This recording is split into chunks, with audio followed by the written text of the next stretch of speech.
Blessed day mga kabayan, welcome back po sa aking channel at WKSA. Marami nagsasabi mga kabayan, paano mga team na mabusog at kumain sa isang mamahaling restaurant na hindi ka nagbabayad? Siguradong mga waiter ang mga mag-aabano nito mga kabayan para sa iyo. Kaya watch po mga video nito na nag-viral na ikaw na humusga kung may binayad ba talaga ang customer nito sa isang malaking restaurant mga kabayan. Watch nyo mga nag-viral na video nito.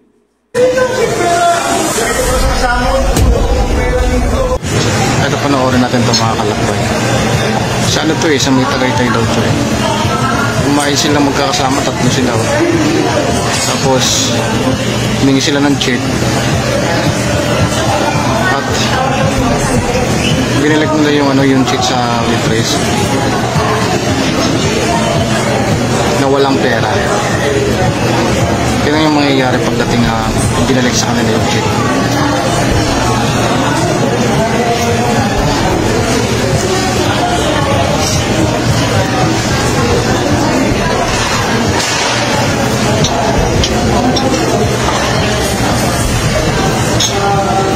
Ang garbo pa ng kinainan nila, ano? Garbo pa ng restaurant. Mukhang mamahalin pa tong restaurant natin.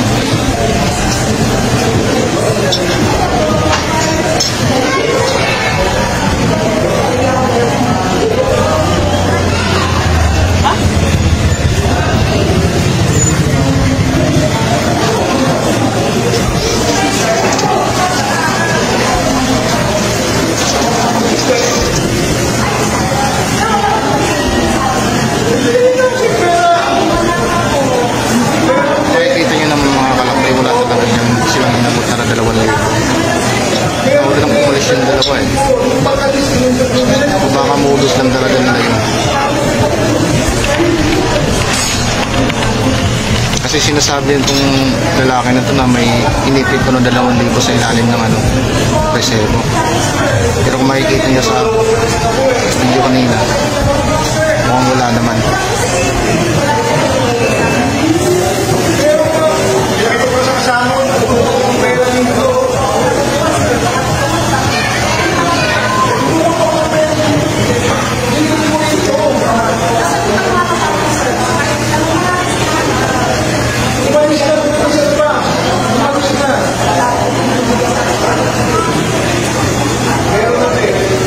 Mamahaling restaurant ko talagang kinainan nila.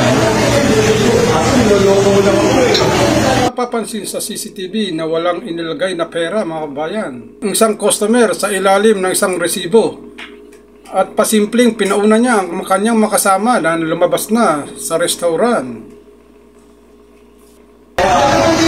Kaya naman yung ginawa nito. Ito pa naman din sila. Umalis yung dalawa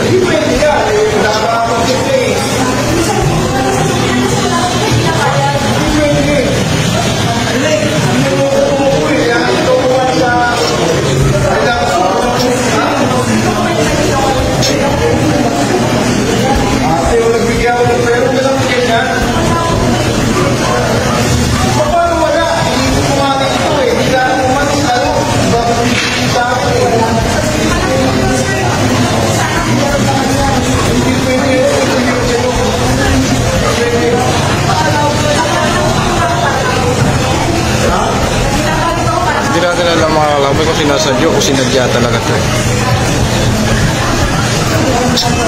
Siya na lang naiwan ng isa Kaya naman mga kabayan, na-share nyo daw ang video na ito. Ikaw bilang mamayang Pilipino, kung ikaw ang tatanungin, sana sadya ba talaga o modus ba talaga ito? O nakalimutan lang talaga mga kabayan? So comment lang kayo sa inyong mga reaksyon sa video na ito mga kabayan. Sana po makonsensya naman ang customer na yan kung totoong hindi siya nagbayad. At kung talagang gawain na nila yan sa bawat restaurant na kanilang kinakainan. Ay naku, maraming salamat sa inyong panonood mga kabayan.